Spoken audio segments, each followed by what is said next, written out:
when you start this effort of gathering information about everybody to try and predict who's the bad guys, the law enforcement mentality inevitably seeps in, and I think law enforcement inherently views any attempt to change the status quo as inherently disruptive and potentially dangerous.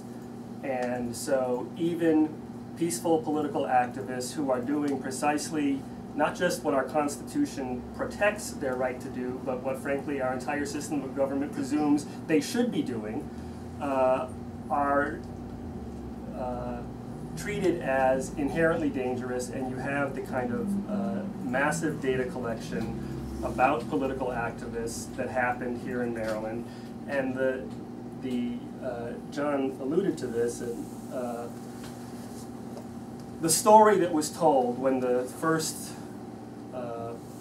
few documents came out in response to our Public Information Act lawsuit was,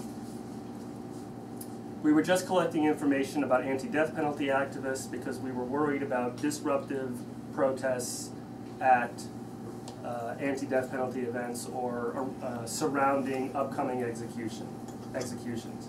The problem with that is that in the last 30 years or so, there had been 5 executions in Maryland. There had been protests around all of those executions, and not a single one of those protests had been anything but perfectly peaceful, lawful, etc. In fact, the only violence that ever happened at any anti-death penalty protest was from pro-death penalty folks, and interestingly enough, none of them were ever surveilled or had dossiers compiled on them by the Maryland State Police. And when we heard that explanation, our first thought was, this is such obvious and transparent baloney, and it's obvious that what they were doing, it was obvious to us immediately. What we thought was, they're simply collecting information about political activists. So what we did was we filed a new round of Public Information Act requests on behalf of almost every activist group in Maryland that organizes demonstrations. And what we found was that our guesses as to who they might have surveilled were right 2/3 of the time. That is, 2/3 of the groups that we just pulling names out of a hat. I mean, and we had groups from multiple sides of the political spectrum. Pulling names out of a hat. 2 out of 3 of those groups turned out to have a state police dossier. And from the additional documents that we got in response to that request, what became, I think, patently obvious to anyone who looked at those documents was that the explanation was complete baloney, and that what the MSP was doing, in fact, was a broad effort to compile information about political activists generally, none of whom were suspected of any crime. What it demonstrates is that this vast expansion of government power and huge expenditure of government resources is all justified in the name of protecting us from future terrorist attacks. But the way it's in fact used has little to nothing to do with actually protecting us from terrorism.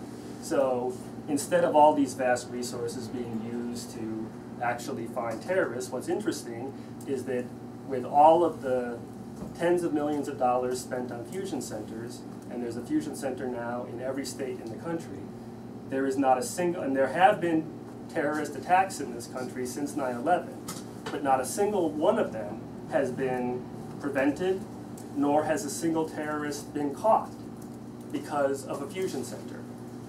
In fact, one could, I think, truthfully say that not a single terrorist has been caught, not a single one of those has been solved or a person captured because of anything that the government has done post 9/11. Not the Patriot Act, not the billions upon billions of dollars that have been spent, not the fusion centers, not anything. What has resulted in those people being caught is either citizens like you and me seeing something, their family turning them in, which gives the lie to the racist nonsense that Peter King from New York is prominently spouting these days, or old-fashioned police work.